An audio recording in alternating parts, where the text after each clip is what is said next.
Big booty bubble wrap. Bodacious big booty bubble wrap and butts. Butts in bubble wrap and bodacious big bubbles. Booties. Real talk. I'm making this video because I've seen TCG businesses with more inventory, more money, and more advantages just slowly die off while everybody pretends they were successful the whole time. I'm making this video because what actually helped Happy Tiger Gaming is the opposite of all the shit-ass advice you'll read on Reddit. My name's Jesse. I own HappyTigerGaming.com. I have 5 stars on Google, 100% on feedback, 5 stars on TCG Player. I've been in this business for 5 years. I remember going to TCG stores when I was little and idolizing the owners. I'm like, this guy is living the dream. He is making a living while doing the funnest thing ever, trading cards, business. He gets to see people play. He gets to run tournaments all day, and he's paying the bills doing it. I used to idolize them and think that they are just the best, the coolest. They got it made, and I wanted to be just like them. But then you go back to these same stores, and you start to see some slow changes. You start to see some little bit of dust on the same old miniatures that haven't moved in a while, or the same slow trading cards that, you know, this set wasn't so hot and then they can't really move it. You start to see the TikTok posts, or if you're old like me, you start to see the Facebook posts slowly start to die off a little bit. Like they're not spending quite as much time on this for some reason. The owners aren't really there anymore. The tournaments, not as many people are showing up for the tournaments, and that seems fine somehow. Suddenly the website stops updating and you're wondering what's going on here. And then one day, these stores that you idolized, this store's just gone. They announced on Facebook, this is the last post. We tried. It was a fun time while it lasted. And you're like, wow, how did it just stop?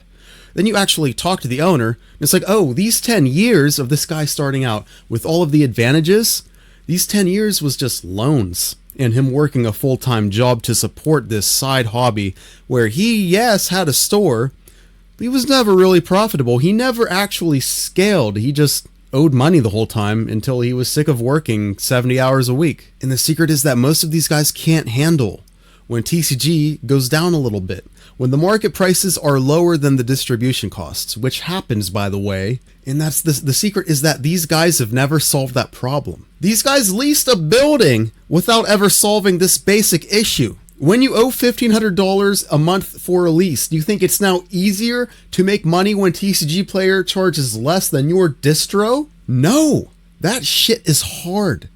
This is a hard business if you don't know what you're doing. And the internet just has this backwards. You go on Reddit. The Redditors are telling you just hold your sealed forever. You gotta grind bulk when you start. You got to maximize your margins and spend all of your effort maximizing the profits. You got to avoid losses as much as you can. In a vacuum, that makes sense. That's like very generic business advice, right? But in my experience, that doesn't do shit. In my own actual experience, selling velocity matters way more than maximizing margins. In my experience, maximizing what gets attention on you from the right people is the only move that matters. Is slowly selling bulk going to make distro care about you or not? I made 218% profits this time instead of 214%. Does distro care when they see the total amount you can spend per month and it's so low because you care about margins, not total sales? Taking a step back. I'm only talking about my personal experience here, okay? Because I know there's a special snowflake watching. Yes, your bulk is amazing. I worked a full-time job as a cart pusher while I got a business degree on the side, while I accelerated more than 4 classes a semester because I needed that faster, while I also ran Happy Tiger Gaming at the same time. I was also creating some YouTube content, listing products after work, making TikToks, etc. So when I say do X versus Y, I'm not trying to tell you it's easy. I understand that most people don't realize how much work it takes to move up a step. If you think that's tough, there's people that work twice as hard as me. So what I started focusing on was work that matters, leverage. Then I realized that everybody knows the same stuff. If you're interested in a TCG or a Pokemon card business, you know what allocations are by now. Everybody knows what allocations are. Everybody knows how distribution works. Everybody knows that the hot sets make money. That the hot sets are what changes your business. Everybody knows the same thing. There are still stores that will not survive long enough to capitalize on this. They don't move enough volume. They don't build enough trust with different businesses, including other TCG stores, and they don't operate consistently enough. Some of my best sales come from other TCG stores, and my best buyers come from other TCG stores. In the TCG business world, you think of yourself like a main character of a manga or an anime. You are the main character, right? Endurance matters more than intelligence. I lost a lot of money selling a Lord of the Rings set from Magic the Gathering. Distro was charging more than TCG Player was. Nobody was buying this up. And that's what happens. You think Distro's the magical solution, and then you look at the prices and you're like, oh shit, that's the bottleneck. This is the problem to solve. No one was buying this Lord of the Rings. It was open order and you could buy as much as you wanted. And I got as much as I could. I spent all of my money. Who does this? All of my money on this Lord of the Rings set that was cheaper on TCG Player than Distro. I spent all of my money on it, sold it as fast as I could to get money back, which means I sold it under market just so I could throw it at Lord of the Rings again. So I could have 4 or 5 buying cycles within that short 2 weeks.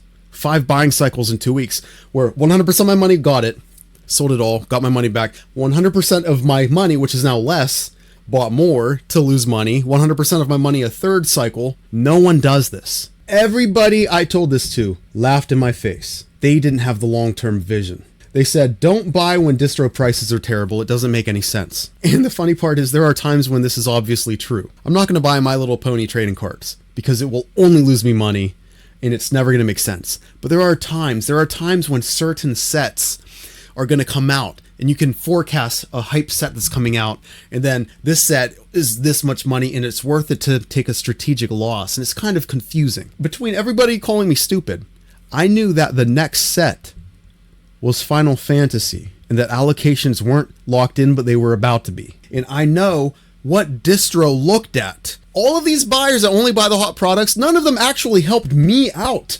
Give my warehouse room for this Final Fantasy. Why would I give it to them? They didn't actually help me. And then the Final Fantasy shows up.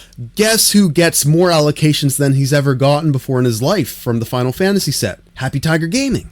And this is the first emotional oh shit moment I've had. There's videos about it. I even wrote about it.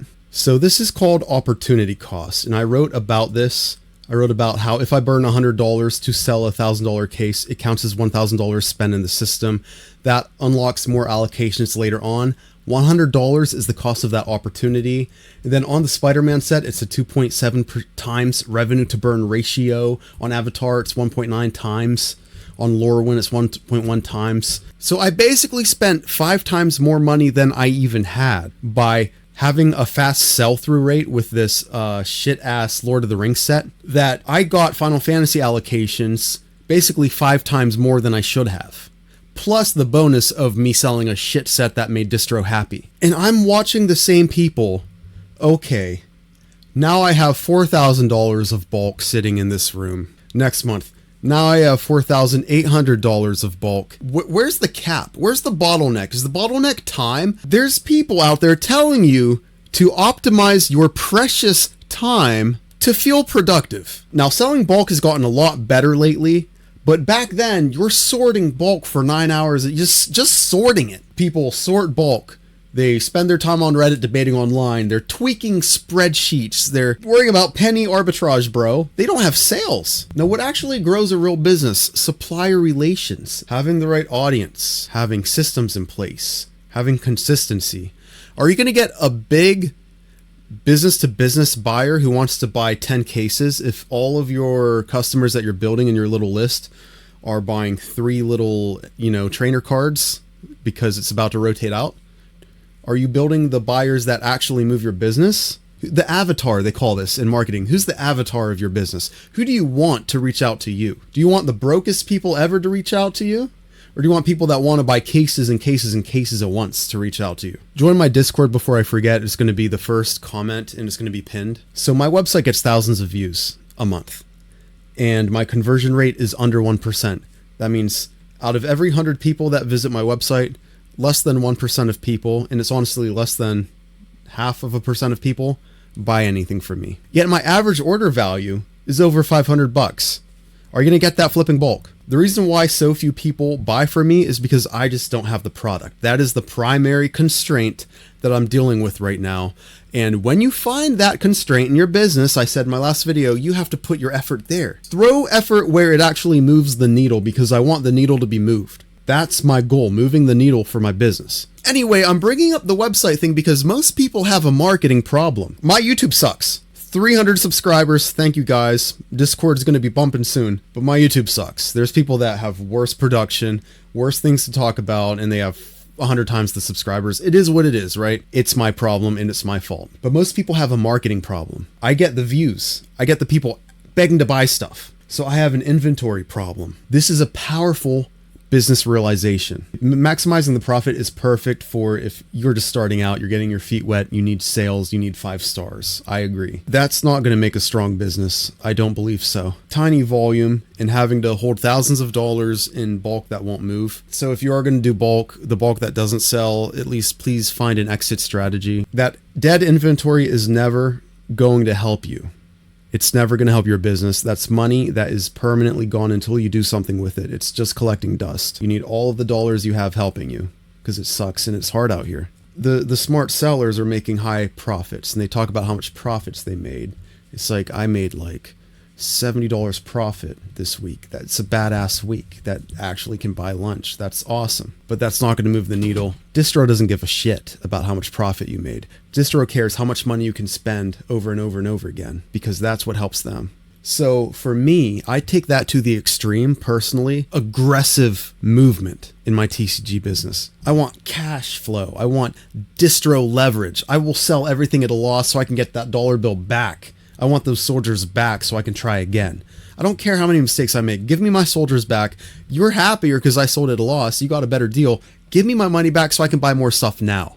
I'm not going to sit back there and bullshit. I work at a different store now where I don't push carts. I'm actually a supervisor. And when I see 3 customers helping one old lady who has a little screw that she brings in because it was part of a lawnmower that she bought here 10 years ago. 3 workers being paid $20 an hour, spend an hour helping her. So it's $60 we wasted on this old lady finding one screw. And then it's like, oh, I actually didn't buy that lawnmower here. Sorry. And she leaves. You have to realize how backwards these big retailers can have it, but they're kind of stuck doing these stupid things because this is the customer that they are targeting, and now they can't make them mad because there's so much corporate layers of bullshit where one negative review can get the store manager yelled at by his higher up. If the reviews go from 89% to 87%, the big bosses walk in and they're like, what's going on? Why did you yell at an old lady? Why didn't you help her? So they're hard locked. You as a small TCG business, you know what's hot already.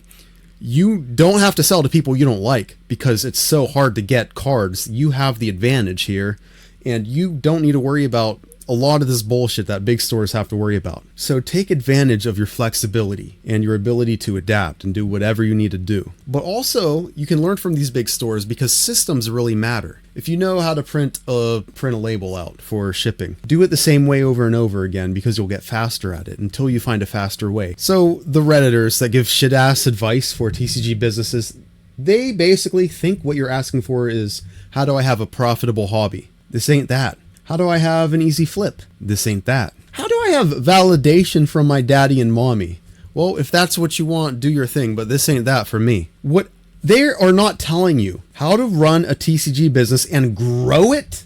Repetition, logistics, long hours, delaying gratification, not buying a store just for distro so you can lose your ass faster. How to work under pressure, making mistakes so that you can learn from them. And this is maybe where I'm optimistic.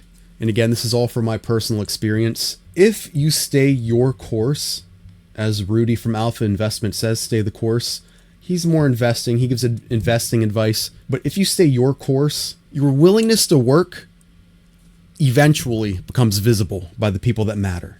I'll say that. At first, nobody's going to watch you. Nothing you do matters at first. Nobody replies. Distro ignores you. Nothing is going to work. But if you just don't stop, if you just increase the sales, you maybe increase the profits, get more reviews, you get more followers on your preferred platform.